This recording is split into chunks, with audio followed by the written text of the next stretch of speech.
नमस्कार, जोहार आप सभी का। मेरे यूट्यूब चैनल में आप सभी का स्वागत है। मेरा नाम है प्रेम पंकज और आप सभी के लिए टारगेट जेपीएससी प्रीलिम्स 2026 के लिए मैं एमसीक्यू रिवीजन सीरीज चला रहा हूँ। तो यहाँ पर आप सभी को आज भी बहुत महत्वपूर्ण 10 प्रश्नों का संग्रह मिलेगा, जहाँ पर आपको करंट अफेयर्स के साथ-साथ झारखंड जीके का नॉलेज दिया जाएगा। ये याद रखिएगा, काफ़ी इम्पोर्टेंट सेक्शन से होगा। ये आप ज़रूर पूरा वीडियो देखिए और वीडियो देख रहे हैं तो लाइक और शेयर करना ना भूलें और साथ ही साथ अगर अभी तक सब्सक्राइब नहीं किया चैनल को सब्सक्राइब कर लीजिए दोस्तों। चलिए आज का पहला क्वेश्चन शुरू करते हैं। आज का पहला क्वेश्चन है, निम्नलिखित में से किस वर्ष रतन टाटा को पद्म विभूषण से सम्मानित किया गया था? मैं आपको आज पहली बार बोल रहा हूं दोस्तों, देखिएगा आज का जो क्वेश्चन है ना, यहाँ से आपको एग्जाम में डायरेक्टली क्वेश्चन दिखेंगे, है ना, तो इसको पूरा देखिएगा। निम्नलिखित में से किस वर्ष रतन टाटा को पद्म विभूषण से सम्मानित किया गया था? ऑप्शन ए है 1998, ऑप्शन बी है 2000, ऑप्शन सी है 2005, ऑप्शन डी है 2008। तो यहाँ याद रखिएगा पद्म विभूषण का बात कर रहे हैं, ठीक है। तो इसमें आंसर क्या हो जाएगा? Option D is the right answer. Answer क्या हो जाएगा? 2008 में पद्म विभूषण मिला है, पद्म विभूषण भी बोल सकते हैं इसको। अब इसका एक्सप्लेनेशन देखेंगे तो इसमें भी सारे इंपॉर्टेंट फैक्ट्स हैं, क्योंकि हाल ही फिलहाल में आप सभी को पता है रतन टाटा जी का देहांत हुआ है और ये हमारे झारखंड के लिए कितने इम्पोर्टेंट ये सभी आप लोग जानते हैं। तो रतन टाटा को 2008 में पद्म विभूषण से सम्मानित किया गया, ठीक है। अतः ऑप्शन डी सही है। पद्म विभूषण भारत का दूसरा सर्वोच्च नागरिक पुरस्कार है जो असाधारण और विशेष सेवा के लिए दिया जाता है। दूसरा है, इससे पूर्व उन्हें 2000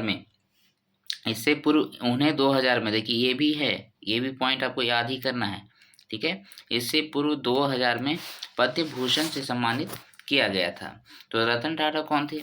रतन टाटा जो है टाटा सन्स के पूर्व अध्यक्ष थे और उन्होंने टाटा समूह को एक वैश्विक ग्लोबल, है ना, कॉन्ग्लोमेरेट्स के रूप में स्थापित करने में महत्वपूर्ण भूमिका निभाई थी। ये किसके लिए जाने जाते थे? ये अपनी परोपकारिता, सादी जीवन शैली और नैतिक नेतृत्व के लिए जाने जाते थे, ठीक है दोस्तों। ये मुंबई में ज़्यादातर रहा करते थे। ओके, तो इस प्रकार से रतन टाटा की एक कहानी है। उसी तरीके से आप शिबू सोरेन को भी पढ़ के जाएंगे। नेक्स्ट चलते हैं क्वेश्चन नंबर 2। सारंडा वन, जिसे हाल ही में वन्य जीव अभ्यारण्य के रूप में स्वीकृति प्रदान की गई है, झारखंड के किस जिले में अवस्थित है? ऑप्शन ए है सिमडेगा, ऑप्शन बी है पश्चिमी सिंहभूम, ऑप्शन सी है लातेहार, ऑप्शन डी है पलामू। तो इसका क्या राइट आंसर होगा? राइट आंसर होगा इसका बी, पश्चिमी सिंहभूम। सारंडा वन पश्चिमी सिंहभूम में है।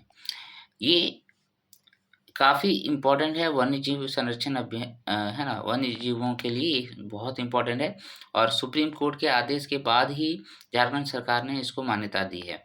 तो ये क्वेश्चन भी काफ़ी इम्पोर्टेंट होता है। सारंडा वन झारखंड के पश्चिमी सिंहभूम जिले में स्थित है, अतः विकल्प भी सही है।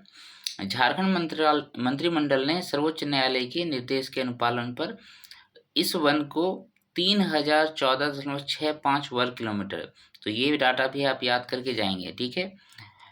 कितना है?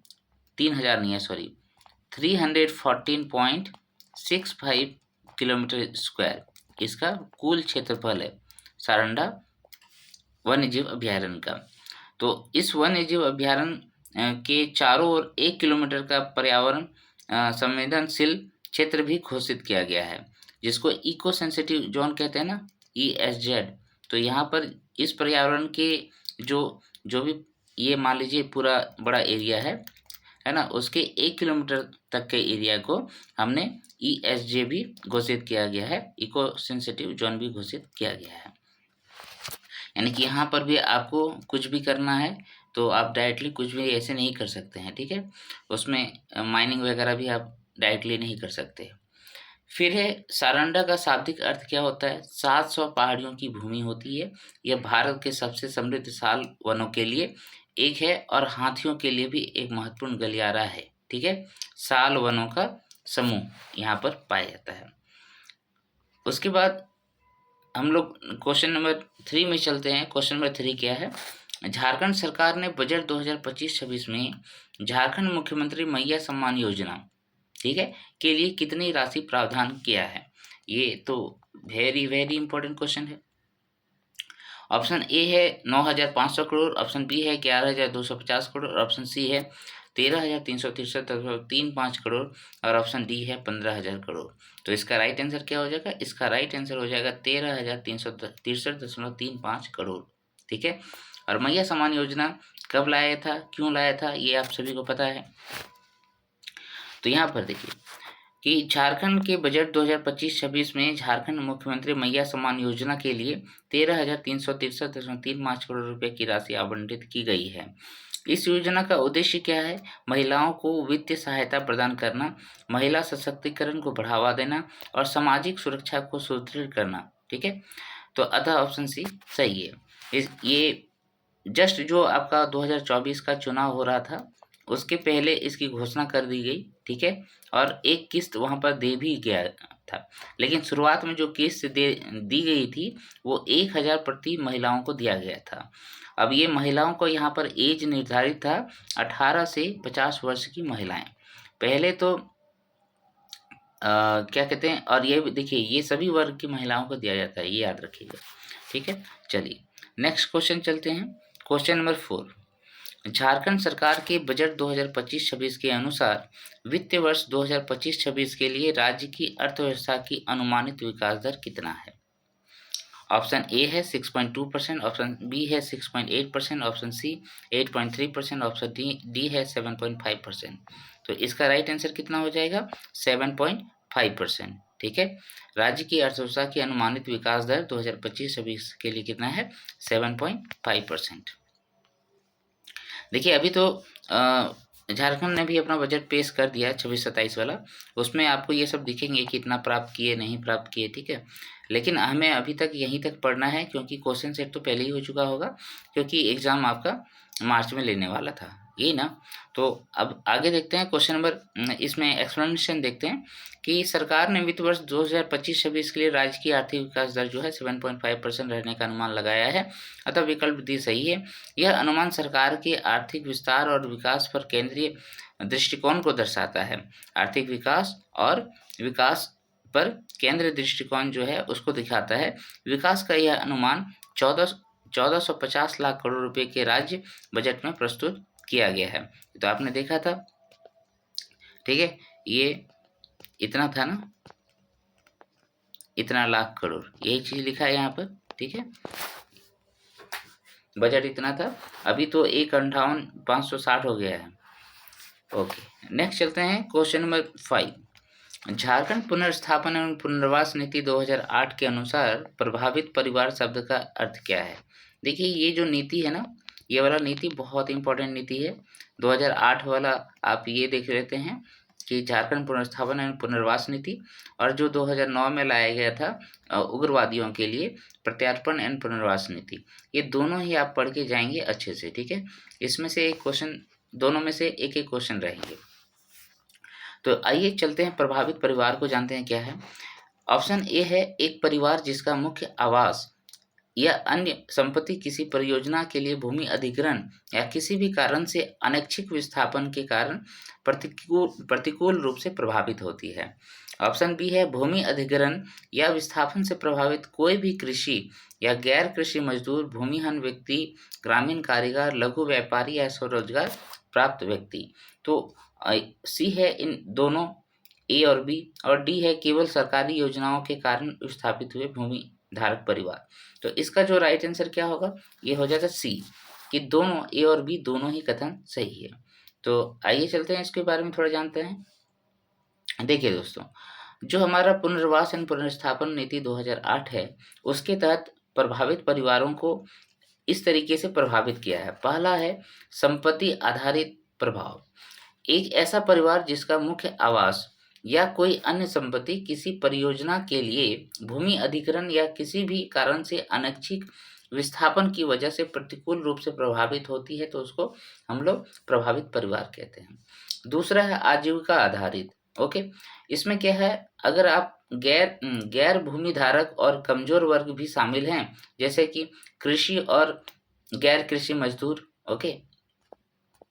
उसके बाद भूमिहीन व्यक्ति, आपका ग्रामीण कारीगर, उसका छोटा व्यापारी और स्वरोजगार प्राप्त व्यक्ति। तो इस तरीके से इन सभी को जो है प्रभावित परिवार के रूप में शामिल किया गया है। नेक्स्ट चलते हैं क्वेश्चन नंबर 6। बोकारो इस्पात संयंत्र ने किस वर्ष उत्पादन शुरू किया था? तो बोकारो स्टील प्लांट आप सभी के लिए बहुत इंपॉर्टेंट है। ऑप्शन ए है 1964, ऑप्शन बी है 1968, ऑप्शन सी है 1972, ऑप्शन डी है 1980। तो उत्पादन का बात कर रहा है दोस्तों, उत्पादन कब शुरू हुआ था? तो उत्पादन हो गया 1972 में। तो आइए चलते हैं, इसका एक्सप्लेनेशन देखेंगे हम लोग।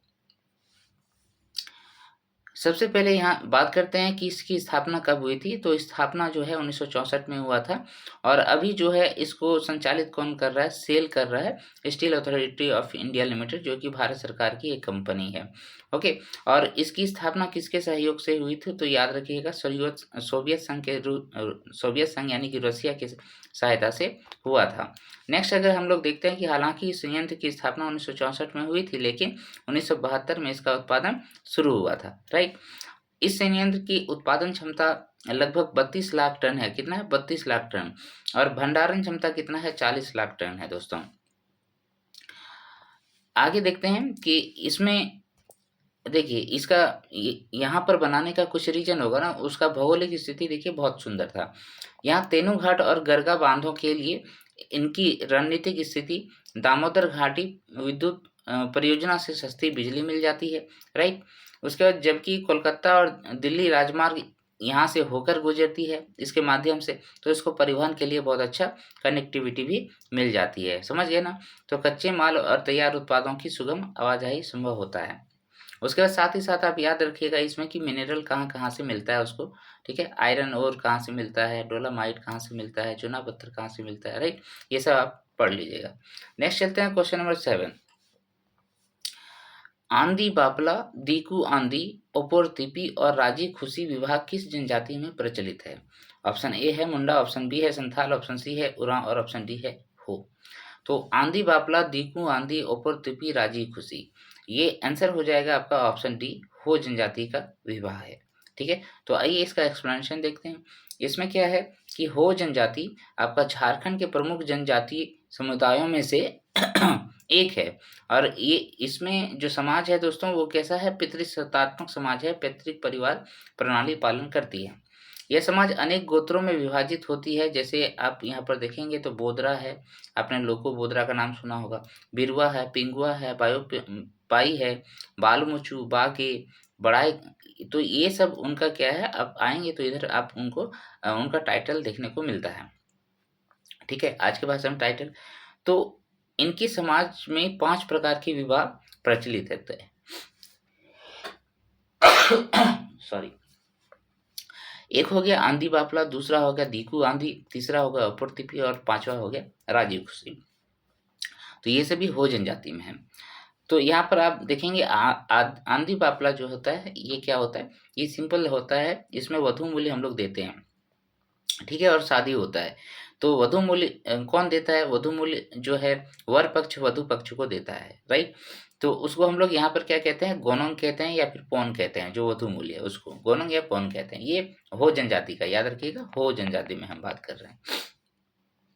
फिर गैर जनजाति से भी विवाह जो करते हैं उसको हम लोग दीकू आंधी कहते हैं। दीकू का मतलब आपको पता है, दूसरा व्यक्ति है ना, बाहर से आने वाला व्यक्ति। तो यहाँ पर गैर जनजाति अगर विवाह होता है तो उसको हम लोग दीकू आंधी कहते हैं, ठीक है। यहाँ पर याद रखिएगा अंतर गोत्रीय विवाह निषिद्ध है, वो किसी में भी निषिद्ध है दोस्तों। उसका रीजन आप लोग जानते हैं, साइंटिफिक रीजन भी होता है, ठीक है। तो इस प्रकार से यहाँ पर हमने देखा कि हो जनजाति में कौन कौन सी विवाह प्रचलित है। नेक्स्ट चलते हैं क्वेश्चन नंबर 8। क्वेश्चन नंबर 8 है उरांव जनजाति की परंपरा में धूमकुड़िया से आप क्या समझते हैं? ऑप्शन ए है ग्राम देवी देवताओं की पूजा का धार्मिक स्थल है। बी है एक परिषद भवन है जहां ग्राम विवादों का निपटारा किया जाता है। सी है अविवाहित युवक और युवतियों के लिए एक छात्रावास है। ऑप्शन डी है कृषि गतिविधियों के लिए एक प्रशिक्षण केंद्र है। तो आप सभी को मालूम है इसका आंसर हो जाएगा उरांव जनजाति में जो हमारा धूमकुड़िया है वो एक युवक एवं युवतियों के लिए छात्रावास है, ठीक है। तो आइए चलते हैं इसका थोड़ा सा एक्सप्लेनेशन देख लेते हैं। उरांव जनजाति की सामाजिक व्यवस्था में धूमकुड़िया का बहुत महत्व है। यह एक युवा आवास है जहां अविवाहित युवक और युवतियां समाजीकरण, अनुशासन एवं जनजातीय रीति रिवाजों को सीखने के लिए अलग अलग रहते हैं। लड़कों की धूमकुड़िया को हम लोग क्या कहते हैं, जोंक एल्पा एरप्पा कहते हैं। वहीं या फिर इसी का नाम है धांगर कुड़िया, ठीक है, धांगर कुड़िया या फिर जोंक एरप्पा, ये लड़कों के लिए है। इसकी देख-रेख यहाँ पर जो करते हैं उसको हम लोग महतो कहते हैं, है ना? और धांगर महतो भी इनका नाम होता है। आप सभी को पता है हो जनजाति जो है मुंडा मान की शासन व्यवस्था इसमें है। तो यहाँ पर जो हमारा गाँव का मुखिया होता है ना? गाँव का नहीं जो मुखिया धार्मिक प्रधान होता है, महतो होता है। तो महतो यहाँ पर क्या करेगा, जो जोंक एरप्पा है उसका देखभाल करेगा, जोंक एरप्पा का देखभाल करता है। उसके बाद लड़कियों के लिए जो धूमकुड़िया होता है दोस्तों, उसको हम लोग पेल एरप्पा कहते हैं, जिसकी देखरेख एक वयस्क अथवा विधवा महिला करती है, जिसे बड़की धांगरिन कहते हैं, जिसे बड़की धांगरी कहते हैं। धूमकुड़िया में प्रवेश आमतौर पर 10 से 11 वर्ष की आयु में होता है और ये विवाह के पूर्व तक इसके सदस्य बने हुए होते हैं। और ये भी याद रखिएगा कि ये बेसिकली जो है सरहुल वाले पर्व जो होते हैं ना, जिसको यहाँ पर बा पर्व भी कहते हैं, है ना, उसमें ये किया जाता है। ठीक है, क्या मैं हो जनजाति बोला था, ये सही था? उरांव जनजाति है धूमकुड़िया, है ना, उरांव। यहाँ पर मैंने थोड़ा देर पहले आपको बताया ना कि हो जनजाति, हो नहीं, उरांव जनजाति है ना, आपने शुरू में पढ़ा, उरांव होगा, हो नहीं होगा, ठीक है, हो नहीं, धूमकुड़िया उरांव में बोला जाता है। ओके, ठीक है। चलिए नेक्स्ट क्वेश्चन चलते हैं, क्वेश्चन नंबर 9। किस जनजाति में टेटू बनवाने की प्रथा प्रचलित है? ऑप्शन ए है हो, ऑप्शन बी है उरांव, ऑप्शन सी है मुंडा और ऑप्शन डी है संथाल। तो इसका राइट आंसर क्या हो जाएगा दोस्तों? टेटू बनवाने की प्रथा किसमें प्रचलित है? तो टेटू बनवाने की प्रथा आप सभी को मालूम है संथालों में प्रचलित है। ठीक है, संथालों में प्रचलित है। तो आइए इसका एक्सप्लेनेशन देखते हैं। झारखंड के जनजातीय समुदायों में टेटू बनवाने की प्रथा विशेष रूप से संथाल जनजाति में प्रचलित है। ओके, संथाल समाज में टेटू केवल सजावटी प्रथा नहीं बल्कि आपका सामाजिक और सांस्कृतिक महत्व भी इसमें रहता है। ऐसा माना जाता है कि जो टेटू बनाते हैं अपना हाथ में, वो उसमें बेसिकली सिक्के का चिन्ह होता है। ठीक है, ये गुदवाना एक सामान्य प्रथा है और महिलाएं उन्हीं लड़कों से शादी करना पसंद करते हैं जिसपे ये जो टेटू बना हुआ रहता है। ठीक है, यहाँ पर ये लिखा हुआ है, राइट। फिर है कि इस प्रकार यह विवाह योग यानी कि विवाह योग्यता का जो पात्रता होनी चाहिए वो ये टेटू है उस जनजाति में। संथाल जनजाति मुख्य रूप से कृषि पर निर्भर रहता है, जिसपे धान प्रमुख फसल है। उसका भोजन जो है मुख्य भोजन चावल है और पोचाई, चावल की जो शराब होती है उसको यहाँ पर पोचाई कहते हैं। ठीक है, यह जनजाति गोत्र के सख्त नियमों के को पालन करती है और इनका उल्लंघन करना, जैसे कि सगोत्री विवाह या गोत्र प्रतीक को नुकसान पहुंचाना, गंभीर अपराध माना जाता है। और आप सभी को पता है यहाँ पर बिटलाहा की सजा मिलती है। ठीक है, बिटलाहा की सजा मिलती है। चलें नेक्स्ट क्वेश्चन, और आज का ये लास्ट क्वेश्चन होगा और ये भी इम्पोर्टेंट क्वेश्चन है कि मुख्यमंत्री सुकन्या योजना किस वर्ष शुरू की गई थी? मुख्यमंत्री सुकन्या योजना का बात कर रहे हैं 2021 में, 2020 में, 2019 में और 2024 में। तो इसका राइट आंसर आप सभी को मालूम होगा, 2019 होगा। ये 2019 में मुख्यमंत्री सुकन्या योजना की शुरुआत हुई थी। अब यहाँ पर थोड़ा सा इसका एक्सप्लेनेशन मैं बता देता हूँ आप लोगों को। याद रखिएगा कि बालिकाओं की शिक्षा, कल्याण और सशक्तिकरण के लिए इस योजना की शुरुआत 2019 में की गई थी, जिसका नाम था मुख्यमंत्री सुकन्या योजना। ठीक है, इस योजना की प्रमुख विशेषताएं क्या क्या है? यह योजना जो है सामाजिक और आर्थिक जाति जनगणना 2011 के माध्यम से चिन्हित किए गए वंचित परिवार, ठीक है, उसमें वंचित परिवार और जो अंत्योदय राशन कार्ड धारक हैं उनके परिवारों की 2 बालिकाओं को, कितने बालिकाओं को? 2 बालिकाओं को इसमें क्या किया जाएगा? लाभ दिया जाएगा। तो 2 वर्ष से कम आयु की बालिकाओं के लिए माता के बैंक खाते में प्रारंभिक रूप से 5,000 रुपये जमा कर दी जाती है। देखिए 2 वर्ष से कम आयु की बालिकाएं हैं तो उसके माता के खाते में 5,000 रुपये डाल दिया जाएगा। फिर क्या है, इसके अलावा जो है 5,000 रुपया कब कब दिए जाएंगे, देखिए पहला कक्षा 1 में नामांकन कराते समय, फिर है कक्षा 5 में, 8 में, 10 में और 12 में। टोटल कितने हो गए, 1 2 3 4 5, यानी कि 25,000 हो गया, 25,000 हो गया यहाँ पर। और एक 5,000 पहले दिया है ना, एक 5,000 पहले दिया, 30,000 हो गया, 30,000। उसके बाद फिर क्या है, जब 18 से 20 साल की हो जाएंगी और ये अपना मतदाता सूची में अपना नाम दर्ज कराएंगी, तो उस टाइम फिर अतिरिक्त राशि 10,000 दे जाएंगे, तो फिर 10,000 हो गया। तो कितना हो गया टोटल, टोटल हो गया आपका 40,000 रुपया। इस तरीके से गवर्नमेंट दे रही है। तो ये भी काफ़ी इम्पोर्टेंट योजना हो जाती है दोस्तों। इसका लाभ तो ग्रामीणों में मिलता है ना, पाया जाता है। तो इस तरीके से आज का जो सेट है दोस्तों, 10 प्रश्नों का, आपका महत्वपूर्ण 10 प्रश्नों का संग्रह खत्म कर दिया गया है। और अगर अभी तक आप मेरा वीडियो देख रहे हैं तो लाइक और शेयर तो बनता है दोस्तों। साथ में अगर आपने अभी तक सब्सक्राइब नहीं किया तो कर लीजिए इसको सब्सक्राइब। इसी तरीके से डेली आपको ये 10 प्रश्नों का संग्रह तो मिलेगा ही, और बीच-बीच में हम ट्राई करेंगे, जो आप बोल रहे थे कि टोटल सेट आप लाइए दोस्तों, फुल मॉडल सेट, वो भी आएगा, ठीक है? आएगा, थोड़ा वेट कर लीजिए। अभी मैं दूसरी जगह में हूँ तो संभव नहीं हो पा रहा है। ठीक है, मिलते हैं नेक्स्ट डे, तब तक के लिए जय हिंद, जोहार।